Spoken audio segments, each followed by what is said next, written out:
que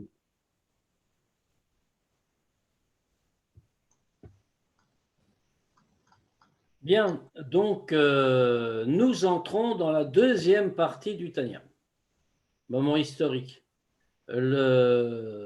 Puisque donc ce soir on va essayer de voir Chinuch Katan, si on peut en entier. Et alors en réalité, le Chinuch Katan, comme vous le savez, est une introduction à Shara Yichud Vaemuna. Shara Yichud Vaemuna, la partie suivante, et a un titre à part, comme on le dit, mais c'est le Chinuch Katan ici est véritablement l'introduction de la partie suivante. C'est qu'une seule partie. Autrement dit, il n'y a pas Chinuch Katan, partie numéro 2, puis Shara Yichud Ve'emuna, partie numéro 3. D'ailleurs, le Admor Hazaken ne le présente pas comme ça. Vous remarquez que c'est la toute première ligne qui a été écrite par le Admor Hazaken. Cette partie où nous entrons, c'est Likutei Amarim Chelek Sheni. On sait que tout le Tanya est nommé par le Admor Hazaken du nom de Likutei Amarim, recueil de paroles. Comme pour dire, le Admor Hazaken veut souligner, tout ça n'est pas mon œuvre, je n'ai fait que recueillir des enseignements. Mais il avait donné le même titre donc au Tanya, proprement dit, et qui était Likutei Amarim Chelek Rishon, première partie. Et donc nous entrons ici dans Chelek Sheni, la deuxième partie, et il n'y a qu'une partie avec Shara Yichud Ve'emuna. Ce Chelek Sheni, comme on le voit, Anikra, c'est aussi écrit par le Admor Hazaken, Anikra Beshem Chinuch Katan. Il est appelé par le nom de Chinuch Katan, l'éducation du petit. Alors, ça peut paraître un titre un petit peu bizarre, mais le titre en question vient du Pasuk, il vient du verset qui introduit l'introduction. Oui, on va le voir tout de suite, c'est Chanoch Lanar Alpi Darko, éduque l'enfant selon son chemin. Ensuite, le Moazaken va développer à partir de ce verset-là. Mais c'est bien sûr de ce verset qui donne le nom au livre, qui donne le nom à l'introduction, donc il l'appelle Chinuch Katan. Et en réalité, ce n'est pas seulement parce qu'il a pris ce pasouk comme appui, mais c'est aussi parce que c'est véritablement un chinuch. C'est une éducation. Ce chapitre est une éducation, une préparation à tout ce qui va suivre. Parce que, comme on va le voir, de quoi nous parle ce chapitre? Ce chapitre nous parle, comme c'est le cas depuis le début, autrement dit, on n'a pas changé de sujet, hein, c'est toujours le même sujet. Qu'est-ce que nous a dit le Admor Hazaken depuis le début du Tanya? Il nous a appris comment on pouvait avoir Ahava Ve'ira, l'amour et la crainte de Dieu. Et il a regardé sous tous les angles. Et au début du Tanya, on a vu quelles étaient les capacités de l'homme, comment il pouvait faire. Et puis ensuite, petit à petit, le Admor Hazaken a développé son propos, a montré pourquoi c'était à notre portée, jusqu'au moment où il nous a même montré, donc en fin des 53 chapitres, il nous a montré comment on pouvait l'atteindre très concrètement, par quels moyens, quelles étaient les méthodes, de manière très rigoureuse. Le Chinuch Katan va nous le dire.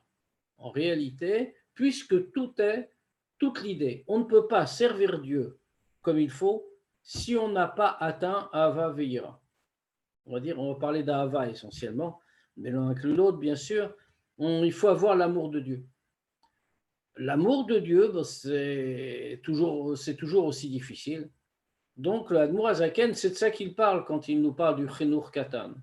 Dans l'amour de Dieu, va-t-il nous dire, il y a 2 degrés. On va commencer par Chinuch Katan. Il y a le premier degré, comme un enfant. On fait pratiquer la Torah, alors qu'il n'est tenu à rien. Un enfant, on lui fait accomplir toutes les mitzvot, alors qu'en réalité, ça n'apporte rien, il n'a pas à les accomplir. On n'attend pas qu'il soit bar mitzvah ou bat mitzvah, il les fait. Pourquoi est-ce qu'il les fait? C'est un chinour, comme on dit. C'est son éducation. Mais il n'arrivera au vrai degré celui qu'on veut lui faire atteindre, que quand il sera devenu un gadol, un adulte, il aura tout développé. C'est la même chose ici. On veut dire, il y a un premier aspect, c'est il faut rentrer dans le chinour.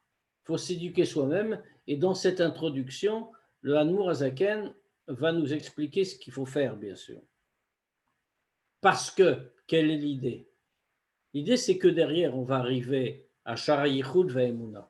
Et comme son nom l'indique, de quoi parle le Shara Yichud Va'emuna? Il nous parle de l'unité de Dieu au sens profond du terme, c'est-à-dire comment Dieu est présent partout, comment il est uni avec son monde. C'est pour ça que dans Shara Yichud Va'emuna, il va nous parler de la création du monde, du processus de création, pour bien nous montrer comment Dieu est uni avec son monde, si on peut dire. Et donc, on peut l'atteindre. Et pourquoi? Parce que quand on va réfléchir à la grandeur de Dieu, alors à ce moment-là, comme on l'avait déjà dit du raison le Tanya, à ce moment-là, quand on va y méditer, on va parvenir à cet amour. Donc ensuite, après nous avoir dit tout ça dans le Chinur Katan, on pourra entrer dans Shara Yichud Ve'emuna. Ou dans Shara Yichud Ve'emuna, il va nous expliquer vraiment, regardez, réfléchissez à ce que ça signifie que Dieu dans le monde, etc., etc. C'est si vrai qu'en réalité, il y a, comme on le sait, ce Chinur Katan Shara Yichud Ve'emuna, dans le tout premier projet du Tanya, du Admour Hazaken, devait être placé en tête du livre. Et le Likutei Amarim que nous avons étudié, les 53 chapitres, devait être placé à la suite de Shara Yichud Ve'emuna, donc en deuxième. À la fin, le Admour Hazaken a, si on peut dire, changé d'avis. Et il a placé dans l'ordre que nous avons aujourd'hui, et qu'on a gardé, bien sûr. Quelle est l'idée? Mais puisque, comme on l'a dit, tout le but du Tanya, c'était uniquement de nous faire comprendre qu'on doit avoir Ahava et les moyens d'y parvenir. Alors, si on nous dit ça, comment on doit avoir Ahava et les moyens d'y parvenir, ben on comprend très bien que la première chose, en vérité, il y avait vraiment une vraie idée de commencer par Shara Yichud Ve'emuna et nous montrer comment Dieu est présent dans le monde, uni avec son monde, nous pousser à y réfléchir afin de déclencher la Avat Hashem, l'amour pour Dieu en nous. Et d'ailleurs, c'est si vrai que même après que le Admour Hazaken ait décidé d'inverser et de faire le Tanya comme il est aujourd'hui, première partie comme on l'a étudié et celle-ci ensuite, eh bien nous voyons qu'il n'a pas tout changé. Nous voyons que dans le texte, on va le voir aujourd'hui, d'ailleurs on le reverra encore, il y a des futurs qui ne sont pas à leur place. C'est-à-dire qu'à plusieurs endroits, le Admour Hazaken emploie le mot Kmo Sheyid Baer, comme ça va être expliqué au futur. Or, ça a déjà été expliqué pour nous. Nous l'avons dans la première partie, dans les 53 chapitres du Tanya. C'est la trace du premier projet du Admour Hazaken. Que le Shara Yichud Ve'emuna vienne en premier, et donc il disait, Kmo Sheyid Baer, comme ça va être expliqué plus loin dans les 50 chapitres. Maintenant, alors on peut demander pourquoi est-ce que l'Admour Hazaken, quand il a changé l'ordre du Tanya, pourquoi est-ce que l'Admour Hazaken n'a pas changé aussi ses petits mots? Pas si nombreux que ça, il suffisait de relire. Il ne l'a pas fait justement pour montrer qu'il y a malgré tout une idée de placer le Shara Yichud Ve'emuna en premier et que ça aurait une vraie valeur de nous faire comprendre la grandeur de Dieu pour nous permettre d'arriver à son amour. Il ne l'a pas fait, mais il a voulu montrer que malgré tout, ça ne veut pas dire qu'il ne faut pas le faire et que malgré tout, ça reste une priorité, un impératif. Donc on va commencer.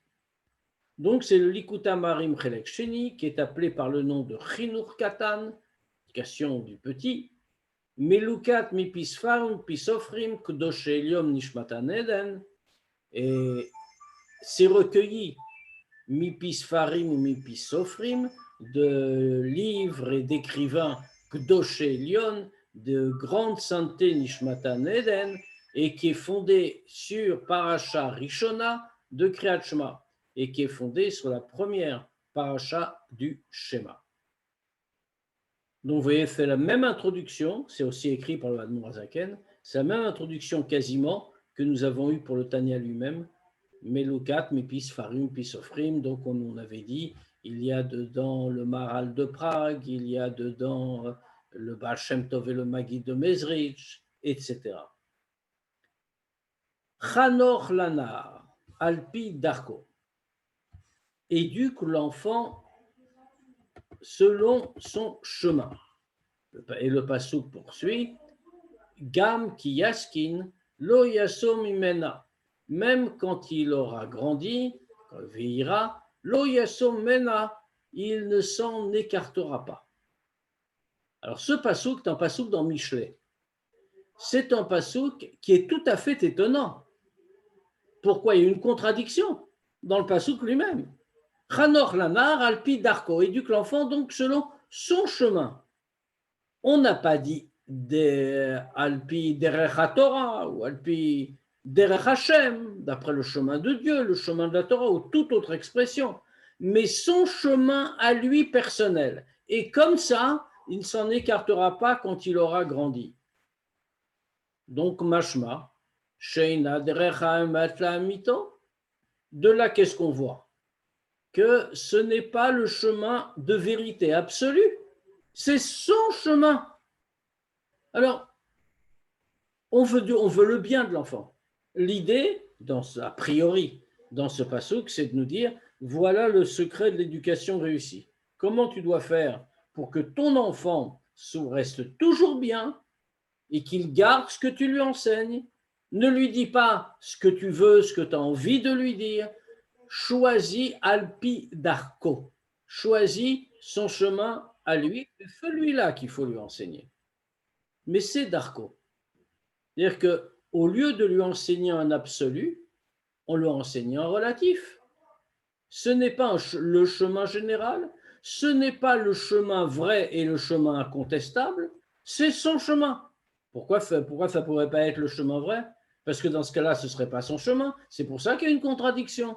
Ce ne serait pas son chemin propre. Il devrait y avoir, logiquement, il devrait y avoir un chemin qui est le chemin que Dieu a révélé. C'est émettre la mytho, comme on dit ici. Le mot est très fort. Hein. C'est la vérité des vérités. Autrement dit, absolu, il n'y a aucun changement. Donc, si on lui enseigne son chemin qui est adapté à lui, qui n'est donc qu'un relatif, qui n'est pas l'absolu. Imken, mai mal yuta, shigam ki askin lo yasom imena. Et donc, dans ce cas-là, on ne comprend pas. Quelle est donc cette qualité extraordinaire qu'on est en train de dire? Pourquoi tu dois faire ça? On te dit, attention, comme ça, il ne va pas s'en écarter. Mais où est la grande chose qui ne s'en écarte pas quand il aura grandi? Ça n'était que son chemin à lui. C'était quelque chose de relatif à sa personnalité. Peut-être que ce n'était pas le meilleur chemin. Au contraire, quand il va devenir grand, pourrait-on dire, il va devenir adulte, c'est-à-dire qu'il aura passé de degré spirituel, alors à ce moment-là, il devra en changer. C'était son chemin au début, et maintenant, au Hachem, il a grandi, donc il devrait changer de chemin. Or, ce n'est pas ce qu'on veut dire, justement. Donc, nous voyons que nous avons une question de fond sur ce pasuk. De quoi parle-t-on et quel est le chemin dont il est question ici? Ah, Ine. On va voir ça tout de suite.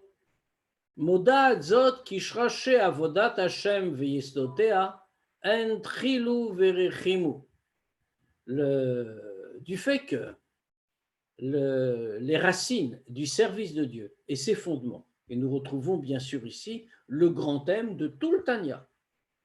Tout le but, c'est servir Dieu. Donc, fait quoi? Comment on fait? Qu'est-ce qu'on doit faire?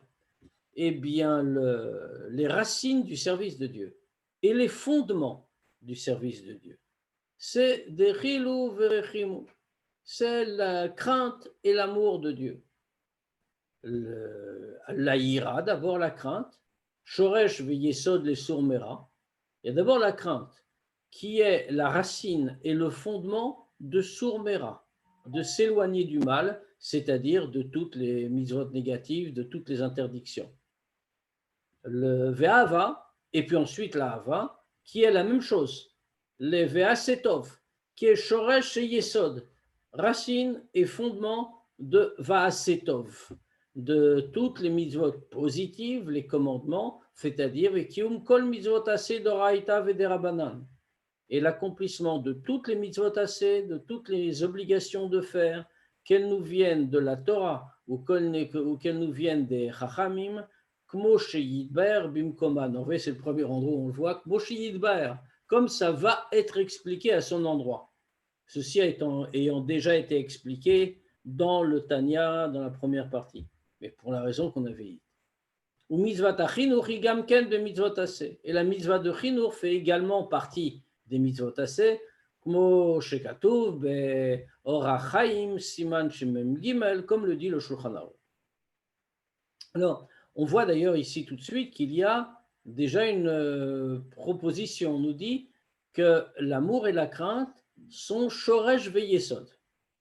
Alors, on fait très bien que chez l'Admour Azaken, tous les mots sont comptés. On a déjà vu, on a déjà fait l'expérience à de très nombreuses reprises. L'Admour Azaken ne fait pas d'effet de style. Shoresh et yesod, la racine et le fondement. Pourquoi est-ce qu'il n'en donne pas un seul des deux mots? On comprend bien le sens. Oui, l'amour, c'est la source, la racine, comme on voudra dire, la base de tous les commandements positifs. Et la crainte, c'est la base, la racine, etc., de tous les commandements négatifs. Mais pourquoi dire les deux expressions en même temps? Shoresh ve'yesod. Parce qu'en réalité, Shoresh et Yesod représentent deux qualités différentes. Le Shoresh, la racine, alors c'est vrai que sans racine, il n'y a pas de fruit. Par définition, c'est la racine qui apporte tout ce qu'il faut, etc., etc. Mais on ne la voit pas, on n'en est pas conscient et elle peut apporter de manière intermittente. Le Yesod, c'est le fondement. Même au-delà, une fois que le fruit est apparu et qu'il n'a plus vraiment besoin de la racine, si on n'a pas le yesod, si on n'a pas une base, si on n'a pas un fondement, c'est tout l'édifice qui va se détruire.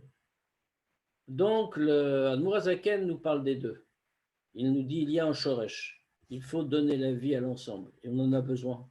Mais une fois qu'on a le shoresh, ça ne suffit pas. C'est aussi là que va se trouver le yesod qui va nous permettre de continuer.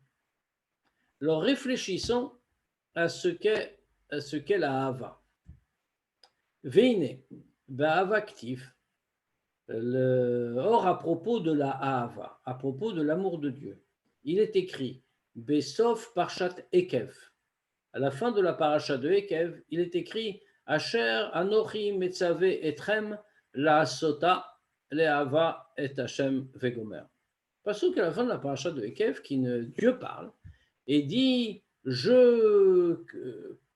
puisque je vous ordonne, Anochi Metzave, je vous ordonne la sota, de la faire, Le'ava et Hashem, aimer Dieu.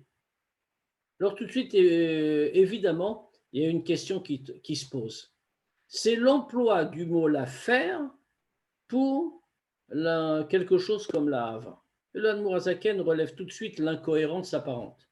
Tsarich la'avin, il faut comprendre. Er shayech lashon asya gabe ahava shebalev. Comment peut-on parler de asya, de faire? Alors c'est faire au sens très fort, hein. Faire, fabriquer. Comment peut-on parler de fabriquer à propos de ahava, de l'amour, qui est un sentiment qui se trouve dans le cœur? C'est pas matériel, ça se fabrique pas. Achaïnianu. Mais qu'est-ce que ça veut dire? Deyesh demine ahavat Hashem. Il y a deux sortes plutôt, de catégories de ahavat Hashem. Laquelle? Achat i kalot nefesh, betiva el bora. La première, c'est la grande ahava. Bon, ne nous faisons pas de fausses espérances, parce que l'Admour Hazaken va tout de suite nous dire n'y pensez pas trop, c'est pas pour tout le monde. Mais au moins, sachons qu'il y a un but. Donc, deux sortes d'ahava. La première, c'est kalot nefesh. l'extase, l'âme qui quitte le corps. Betiva, par nature, El Bora vers son créateur. Kacher Tidgaber Nefesh Asichlit ala Chomer Vetashpileu Vetachnieu Tartea. Alors comment ça se produit? Comment quelqu'un peut-il avoir un tel sentiment qui apparaît en lui? Alors comme on l'a dit, c'est un très haut degré, bien sûr. Kalot Nefesh. Tout le monde n'a pas ce type d'extase. Et pas seulement pour un petit instant, c'est vraiment quelque chose qui enflamme complètement. Eh bien, ça se produit, on veut comme cela s'élever et se fondre dans son créateur, quand le Nefesh HaSichlit va l'emporter sur la grossièreté matérielle. Et Tashpileu va le faire descendre, Tachniu le soumettre, Tartea sous elle. Alors rappelons Nefesh HaSichlit. Là, on parle peu de ce Nefesh.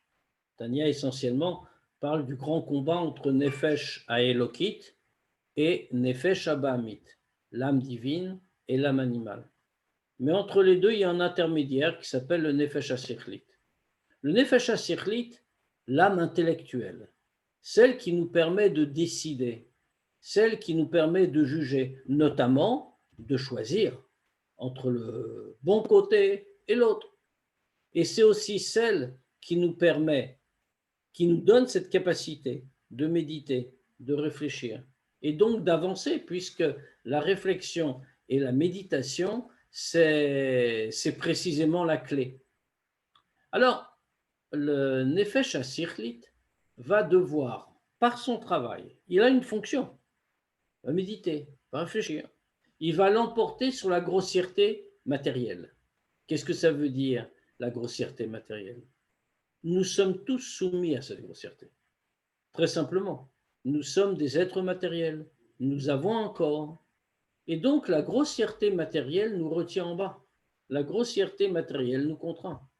La première chose, le premier travail que nous avons à faire, c'est de retirer cette grossièreté, c'est de l'écarter pour que nous puissions justement nous exprimer, notre âme puisse s'exprimer. Le travail du Nefesh HaSichlit pour arriver à la Hava, c'est précisément d'écarter cette grossièreté et de la faire descendre. Azaï, alors à ce moment-là, Titlaev et Titlaed Beshal Evet. À ce moment-là, l'âme va s'enflammer et s'élever comme une flamme qui monte mêlée à d'elle-même. Vetagel vetismar bachem. Et elle va avoir de l'allégresse, tismar bachem, et elle va se réjouir dans Dieu. Bachem Osé qui fait, qui est le créateur, vetitaneg alavayetanu gnifla. Elle va avoir un plaisir dans Dieu, un plaisir merveilleux. Ve'azochim, les Maalat Avar Abazou. Alors bien sûr, on comprend que c'est un amour infini. C'est un amour qui n'a pas de limite en réalité. On est sorti de soi-même. Toutes les limites matérielles ne nous arrêtent plus. Ceux qui peuvent parvenir à ce degré-là aiment Anikraim Tzadikim. C'est ce qu'on appelle des Tzadikim. Alors si on parlait de, puisqu'on disait que si ce chapitre c'était Chinuch Katan, l'éducation du petit, là on parle des Gdolim, là on parle des grands. Cette Ahava, c'est celle qui est à la portée des grands, de celui qui a eu, qui est un adulte, si on peut dire, un adulte spirituel, qui dirtive, comme c'est marqué, on voit que c'est attaché avec la joie, comme on voit que, comme il est écrit, Simchut Tzadikim Bashem, que les Tzadikim, ils se réjouissent dans Dieu. Pourquoi ils se réjouissent? Parce qu'ils ont précisément ce kalot à nefesh, ils ont précisément cet élan qui les amène en dehors d'eux-mêmes, qui a abattu toute la grossièreté. Ar lo kol adam zochelazé. Mais tout homme ne mérite pas ça, ne peut pas y parvenir. Pas tout le monde a le mérite. Kilazé tsarer, pourquoi? Parce qu'il y a des conditions préalables pour parvenir à ce degré-là. Pour ça, tsarer zichura chomer bimeod meod. D'abord, il faut se fatiguer. Il faut raffiner la grossièreté, et le Admour Azaken va loin, bimeod meod. Énormément, beaucoup, beaucoup. Il faut se raffiner. Ce qu'on a dit, Kalot en effet, c'est-à-dire je ressens Dieu, je veux m'attacher avec lui. et pour ça, je suis prêt à sortir de moi-même. Ça signifie qu'il a fallu vraiment que l'enveloppe matérielle ne me gêne pas, que toute la grossièreté ne me gêne pas. Donc, il faut d'abord Zichro Achomer Bimeod Meod. Vegam Torah ou Maasim Tovim Arbe. Et il faut aussi autre chose. Ça ne suffit pas de se raffiner. Il faut aussi Torah ou Maasim Tovim Arbe. Énormément d'études de la Torah et énormément de Maasim Tovim, de mitzvot. Alors évidemment, on pourrait s'interroger pourquoi est-ce qu'il faut les deux? On a dit, il faut énormément d'efforts pour raffiner la grossièreté matérielle. Alors bon, c'est très bien, ça veut dire ces efforts. Autrement dit, un certain détachement avec les choses matérielles, aucune recherche de grossièreté, aucune recherche de choses matérielles. La seule recherche, c'est le plaisir dans Dieu, etc., etc. Mais en dehors de ça, énormément de Torah et de mitzvot. Pourquoi Torah et mitzvot? Bon, bien sûr, a priori, l'homme dont on parle ici, c'est un juif religieux, donc il va étudier la Torah, il va faire les mitzvot. Mais pourquoi est-ce qu'on insiste qu'il en faut beaucoup? Parce que, comme on l'avait déjà eu l'occasion de le dire, la seule manière de faire descendre Dieu dans le monde, c'est par la Torah et les mitzvot. Dieu est par nature, si l'on peut dire, au-dessus de la création.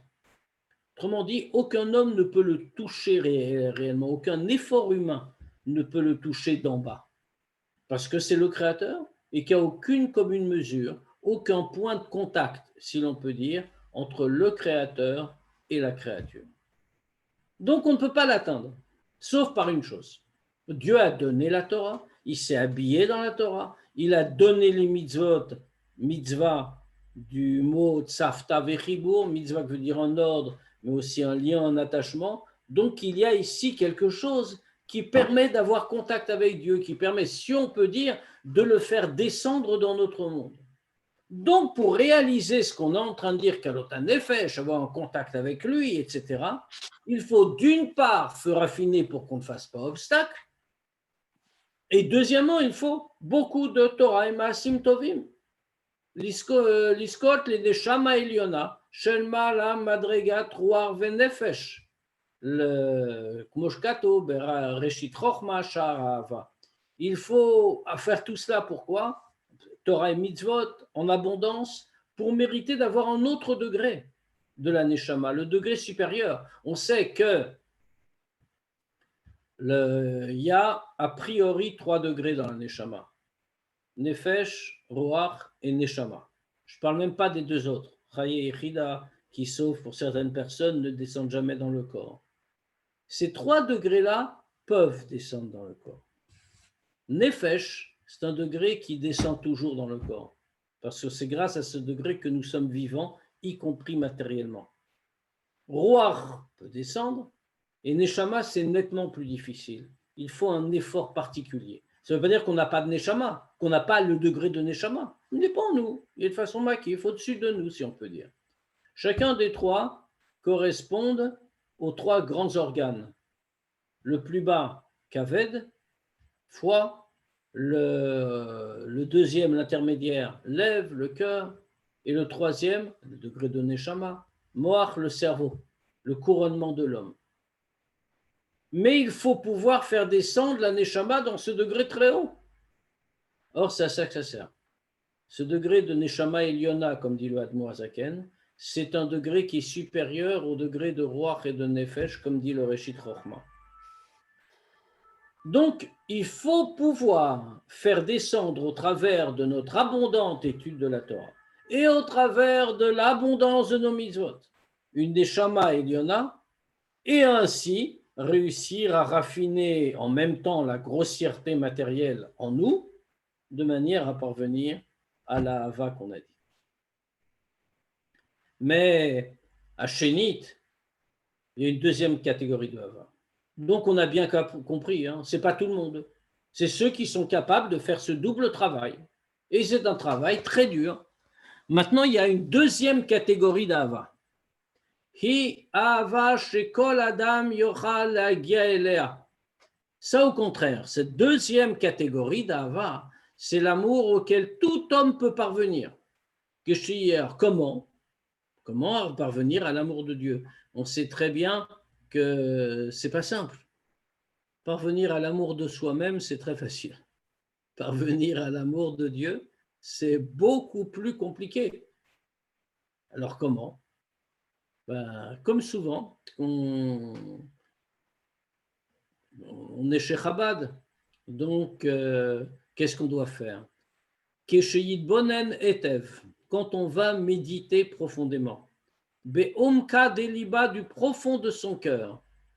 Bidvarim ameorerim et ahava l'Hashem belev kol Israël. Quand on va méditer du profond de son cœur à toutes ces choses qui réveillent l'amour pour Dieu dans le cœur de chaque juif. On va expliquer. Et bien entendu, on voit très bien à quoi sert le Chinuch Katan. Hein. Il nous dit, ben voilà, je vais vous dire, puisque ça c'est tout le fondement, tout le but du Tanya n'est écrit que pour ça, qu'on puisse avoir Avat Hashem et ainsi avoir des mitzvot utiles, des mitzvot inspirés, des mitzvot qui s'élèvent, comme on avait dit. Donc il faut comprendre. Hen derer klal. Alors, il y a deux façons là aussi. Comment parvenir à réveiller en nous, dans notre cœur, l'amour pour Dieu? Il y a une façon qu'on va appeler derer klal, de manière générale. Donc, on comprend tout de suite qu'après, il va tout de suite nous parler de derer prat. Il y a un chemin plus particulier. Commençons par derer klal. Hen derer klal, donc, pas un chemin général. Kihu chayenu mamash. Parce que Dieu, qui est-il? À quoi doit-on réfléchir? Il est chayenu mamash. Il est vraiment notre vie. Vekasher adam oev et nafsho vechayav. Et quand un homme aime sa propre âme et sa propre vie, alors dans ce cas-là, Ken Yahavet Hashem, de la même manière, il va aimer Dieu. Pourquoi? Moi, je m'aime. J'aime ma vie. Je veux qu'elle grandisse. Je suis reconnaissant dans cette capacité qui me permet de vivre. Mais si je réfléchis un instant, mais de manière sérieuse, et comme on a dit profonde, pas juste une théorie, une manière de parler. Je réfléchis profondément qu'en réalité, c'est Dieu qui est ma vie. Ça veut dire que c'est lui qui me donne vie constamment. Sans lui, je ne vis pas. Alors dans ce cas-là, Ken Yahavet Hashem, comme j'aime ma vie, et comme j'aime ce qui me donne vie, alors je vais aimer Dieu. Kacher yidbonen veyasim el libo, quand on va méditer et mettre dans son cœur, ki avayehu nafsho emitit, vechayav mamash, que Dieu est vraiment son âme véritable, et c'est sa vie réellement. Alors, vous voyez, il y a deux choses. Hein. Yidbonen, c'est pas, je vais réfléchir, j'ai compris, tout va bien. C'est Yidbonen, méditer, il ne faut pas seulement réfléchir, hein, c'est s'approfondir vraiment dans l'idée. Veyasim al libo, et le mettre dans son cœur pour que ça ne bouge pas. On doit constamment être conscient de ce que ça veut dire. Comme c'est marqué dans le Zohar, al-Pasuk, Nafshi aviticha vegomer. Le Zohar explique, on l'avait rencontré dans Tanya déjà, cette explication. Nafshi, mon âme, aviticha, je te désire. Avitira, c'est le même mot que tava. J'ai une tava, j'ai envie de toi. De quoi parle-t-on? En réalité, c'est l'homme qui parle. Dans ce pasuk, c'est un pasuk dans Tehillim, c'est l'homme qui parle et qui dit Nafshi, toi Dieu, tu es mon âme. Tu es Nafshi. Et comme tu es mon âme, de la même manière qu'un homme veut son âme, désire son âme, de la même manière Avitira. Je te veux, je te désire, j'ai envie de toi. Je ne peux pas me passer de toi. C'est ce sentiment, encore une fois, raisonnement général, qui concerne tout le monde. C'est ce sentiment qu'il faut mettre dans son cœur. Ve'en derer prat. Ça, c'était l'idée générale. Il y a aussi derer prat, plus particulièrement. Shekeshe yavin ve'yaskil bigdulato shel melech malchei amlachim akadosh baruch hu derer pratit.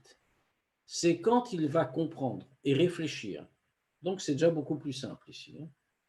Comprendre et réfléchir à la grandeur du roi des rois Dieu, derrière pratique de façon particulière. Kacher yochal seet, comme il peut, besichlo dans son intelligence, ou machel mala mesichlo, et ce qui est plus haut que son intelligence. Vararkar yitbonen bavat Hashem agdola venifla elenu, et ensuite, une fois qu'il aura compris la grandeur de Dieu, qu'il sera bien imprégné de l'idée.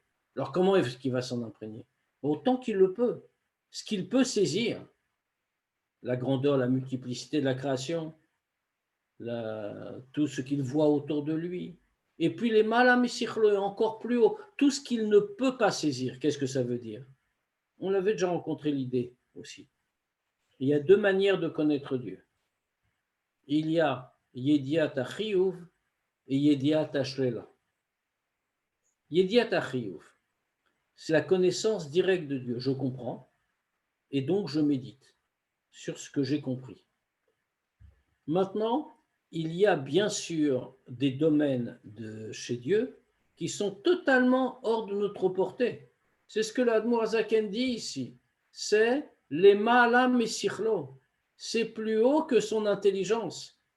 Ce qui est une question évidente. Ce qui est à sa portée, Kasher Yochal Se'ed Besichlo, comme il peut l'atteindre par son sechel, par son intellect, on prend, il va le faire. Il va utiliser à son niveau toutes ses capacités intellectuelles, il va comprendre ce qu'il peut comprendre. Mais les malam et sikhlo, comment on peut lui demander ça? Il est au-dessus de ses capacités intellectuelles. À quoi pourrait-il méditer? À quoi pourrait-il réfléchir? Ça n'a pas de sens. On dit non. La première, c'était Yediat Achiyuv. C'est ce que je comprends. Connaissance positive de Dieu, je suis capable de définir, je suis capable de dire Dieu est comme ci, Dieu est comme ça, et donc d'y réfléchir. Maintenant, il y a des choses que je suis totalement incapable de comprendre. Ça me dépasse. C'est plus haut que mon sechel. Qu'est-ce que je vais faire? Ce n'est pas que je ne peux pas les connaître. Je peux les connaître, mais d'une manière différente. Je parlerai alors de Yediat Ashlela. Je connais Dieu par la négative. Autrement dit, sur ces points-là, ça me dépasse tellement que je suis incapable de dire ce que Dieu est, mais je suis capable de dire ce que Dieu n'est pas. Ce qui est une manière de connaître. On le fait tout le temps. Prenons un exemple très simple. Quand nous disons que Dieu est infini, ça ne veut strictement rien dire d'un point de vue humain. Pourquoi? Parce que, comme toute créature, nous ne pouvons comprendre que ce que nous connaissons nous-mêmes. Par exemple, quand on dit que Dieu est bon, je comprends ce que ça veut dire. Bon, bien sûr, j'imagine bien que Dieu n'est pas bon comme un homme peut être bon, mais la notion de bonté m'est familière. Maintenant, quand on parle de l'infini, par exemple, l'infini, ça ne veut rien dire. Ça ne veut rien dire. L'homme ne peut pas le concevoir, même si mentalement, purement intellectuellement, on essaye de se représenter l'infini, on ne parviendra à rien, parce qu'on n'a pas les outils intellectuels pour comprendre réellement ce qu'est l'infini. Sauf que je peux dire à propos de l'infini quelque chose que je comprends.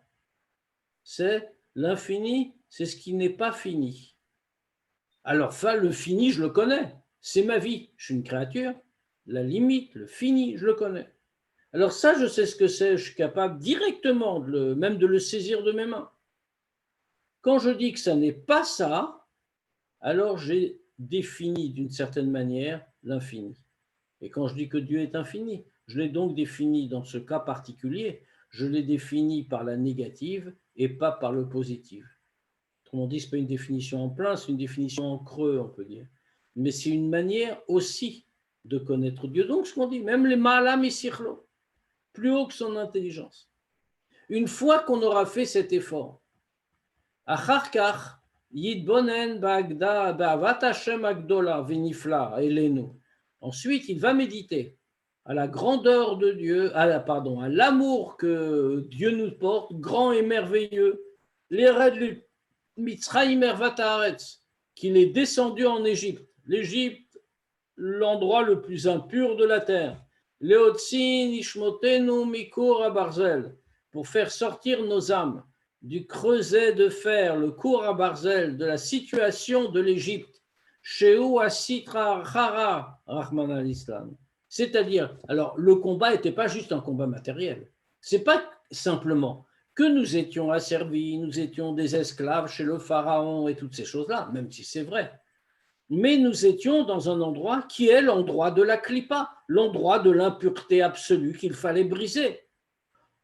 C'est pour ça qu'on rappelle, l'Égypte du temps, c'est Ervat Haaretz, c'est le pays le plus impur de toute la planète.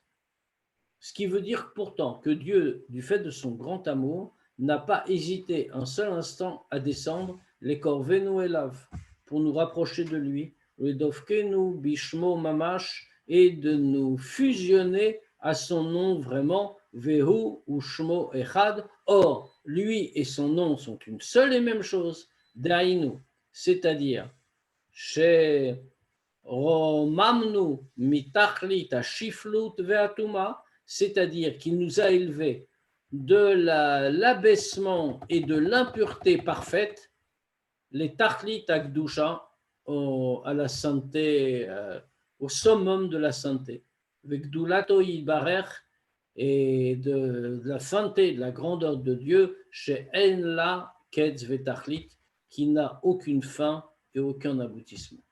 Autrement dit, et là aussi cette idée, on l'avait vue dans le Tanya. Vous vous rappelez l'image que le Hanmoazaké nous avait donnée du pauvre, dépravé, sale, répugnant, allongé sur son tas d'ordures. Et le roi, dans toute sa gloire, descend le chercher. Ce pauvre-là, il va jusqu'à ce tas d'ordures. Il n'y a pas de plus bas endroit dans tout le royaume que ce tas d'ordures-là. Il va chercher le pauvre, il le relève. Et non seulement il le relève, mais il l'enlace, l'embrasse et l'emmène avec lui jusque dans ses appartements intérieurs. Autrement dit, c'est exactement ce qu'a fait, ce que le Mademoiselle Zaken avait dit, je résume en 2 phrases, mais ce qu'il avait longuement développé, c'est ce que Dieu a fait pour nous. Dieu dont la gloire remplit le monde, dont tout ce qu'on a dit, on a médité, c'est pour ça qu'on a commencé par méditer sur sa grandeur. À ce moment-là, on se rend compte qu'avec tout ce qu'il est, il est malgré tout descendu jusqu'à ce point le plus bas pour nous élever à lui, pour venir nous chercher, nous qui sommes ce dépravé, ce sale, ce répugnant, etc., puisque nous étions enfoncés dans la klipa, dans la sitra achara, dans l'impureté, et que nous étions vraiment dans un état très bas. Alors, Azaï, à ce moment-là, Kemaïm apanim alapanim, à ce moment-là, comme l'eau renvoie le visage de l'homme, et là aussi on l'avait vu précédemment, quand on se regarde dans l'eau, le visage est reflété trait pour trait, avec toutes ces expressions, etc. De la même manière, nous disent les Chachamim, ils le disent bien sûr dans les relations entre les hommes. De quoi s'agit-il? Bien, je vois quelqu'un et je vois que quelqu'un me fait du bien, m'aime, me dit des gentilles choses, etc., etc. Eh bien, moi aussi, je vais l'aimer comme lui m'envoie ce sentiment d'amour. Alors moi, spontanément, en moi, plutôt naturellement, va s'éveiller un sentiment réciproque. Kemaïm apanim alapanim, ken lev adam el adam. Comme l'eau renvoie le visage de l'homme, de la même manière, le cœur renvoie le sentiment du cœur. Ici, on l'applique à Dieu. C'est-à-dire, je vois comment Dieu a agi envers nous. Je vois toute la bonté qu'il nous a manifestée, jusqu'où il a été, mais avec toute sa grandeur. Alors à ce moment automatiquement, Titorer Ahava Bekol Maskil Umidbonen Binyanze Bumka Deliba. Alors à ce moment-là, va se réveiller l'amour dans le cœur de chacun qui réfléchit et médite à ce sujet-là du profond de son cœur. La Hov et Avaye Ava Aza, d'aimer Dieu d'un amour ardent, ou d'Afkabo Belev Nefesh, et de s'unir à lui de son cœur et de son âme, comme on va l'expliquer, c'est encore un exemple, c'est dans le Tanya, comme cela va être expliqué à son endroit longuement. Vine, Inyan Avazu, Ratsa, Moshe Rabbeinu alav shalom, Lita belev kol Israël, Beparasha, Veata Israël Vegomer.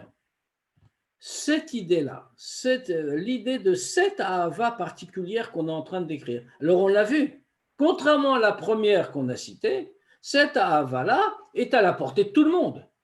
Ça ne veut pas dire qu'elle est très facilement accessible, mais ça, c'est pour tout le monde. Il suffit, entre guillemets, de réfléchir à la grandeur de Dieu, de voir comment il est, avec tous les mots qu'on peut employer, ce qu'il est, le Créateur, etc., et que malgré toute sa gloire, il est descendu pour nous chercher sur notre tas de fumier au fin fond de l'Égypte et nous a relevés de là, par pur amour. Alors, automatiquement, quand je vais réfléchir à tout cela, va naître dans mon cœur un amour similaire.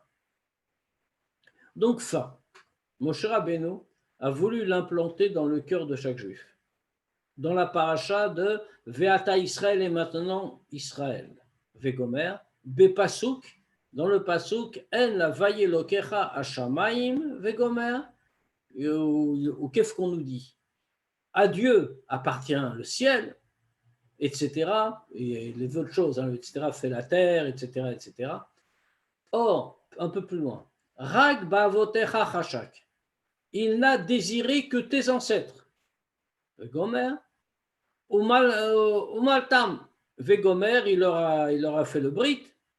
Et Beshivim Nefesh, Vegomer, à 70, ils sont descendus en Égypte. Ve'afta, Vegomer, on a terminé par la va, et tu aimeras l'Éternel ton Dieu. Donc, on voit qu'ici, la Noazaken l'a dit très brièvement, mais c'est exactement ce qu'on retrouve. Toutes les étapes. Hen Lachem Elokecha Shamaim. Dieu a tout. Dieu a le ciel et le ciel du ciel, etc. Tous les degrés. Rien ne lui échappe, si on peut dire. Et pourtant, dans toute la multiplicité de tout l'univers matériel, les mondes spirituels, les créatures qui les peuplent, etc., etc., Rag ba'avotecha chashak. Il n'a voulu que vos ancêtres. Et umaltem et orlat levavchem. C'est ça le pasuk. Et vous circoncirez la orla de votre cœur, la circoncision du cœur. Voilà ce qu'il a fait pour vous, pour ressentir, avoir un rapport avec lui. Des shivim nefesh, à tel point qu'il vous a accompagné quand vous êtes descendu à 70 en Égypte. Et pour l'aboutissement de quoi tout ça? Va'afta, pour que tu aimes Dieu, qui est l'aboutissement de tout. Velachen, siem dvara vala avazu. Et c'est pour ça qu'il termine par toute cette description rapide du sens de l'histoire en réalité. Il le termine par cet amour. Asher ala avazu, asher anochi metzavetrem la sota. Que je vous ordonne aujourd'hui, on retrouve le mot la sota, de faire. Faire un amour. Faire, encore une fois, très concrètement. Hein. La sota, comme on avait vu tout à l'heure, l'idée de Asya, c'est faire au sens de fabriquer. Il faut fabriquer cet amour. Oui, Shiava Asuya Belev, à l'idée à Bina Vadat, Bidvarim, Ameorim et Ahava. Que ça, c'est l'amour qui est fabriqué dans le cœur. C'est pas le premier était un amour qui nous venait d'en haut, un amour naturel. On était attiré, Kalota Nefesh, l'âme qui veut s'en aller parce que notre âme c'est Dieu et on veut le rejoindre, etc. Mais là, c'était pas à la portée de tout le monde, on l'a dit. Nous sommes trop grossiers, etc., etc. Mais la deuxième, elle est fabriquée. On l'a fabriquée au bon sens du terme. C'est pas qu'elle est fausse. Elle est entre nos mains. Nous l'avons fabriquée par notre effort. C'est pas comment? À l'aider à Binavadat, par la réflexion, la méditation et la conscience. Bidvarim, ameorim et ahava, la connaissance de ce qui réveille l'amour. Ve'alze, sivakvar trila, et là-dessus, il a déjà ordonné au début Ve'ayu advarim haele. Et voici les choses.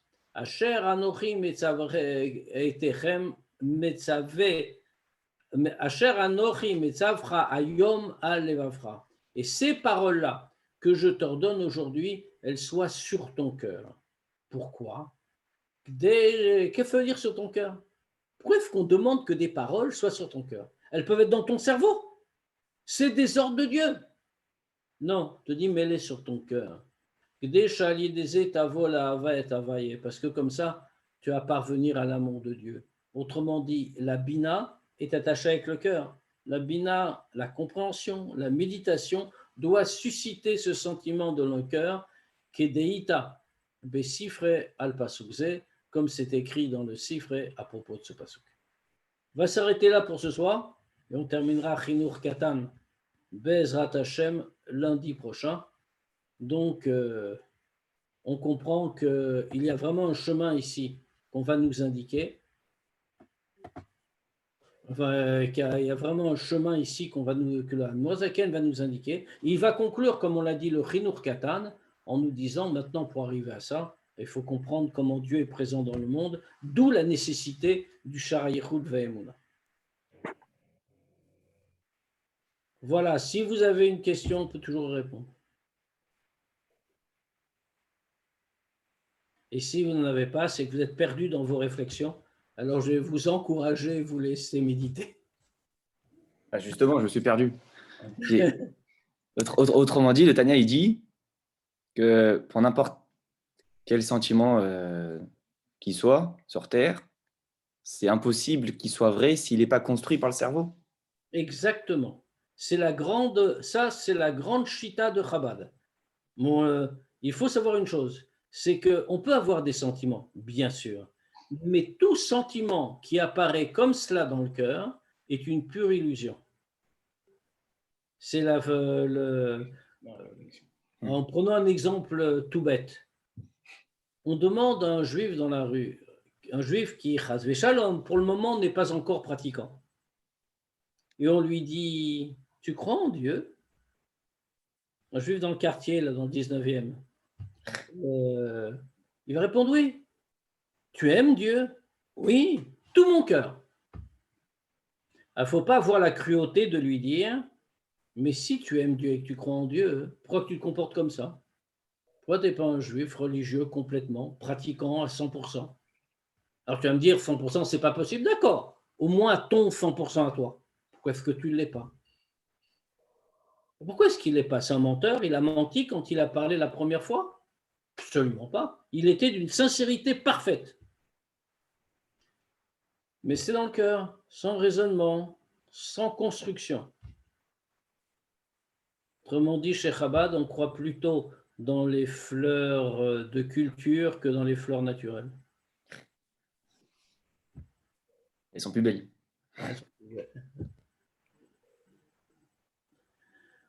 Merci. Ok, eh ben, je vous donne rendez-vous à jeudi, Bezrat Hashem. Bezrat Hashem. À jeudi. À jeudi. Ouais.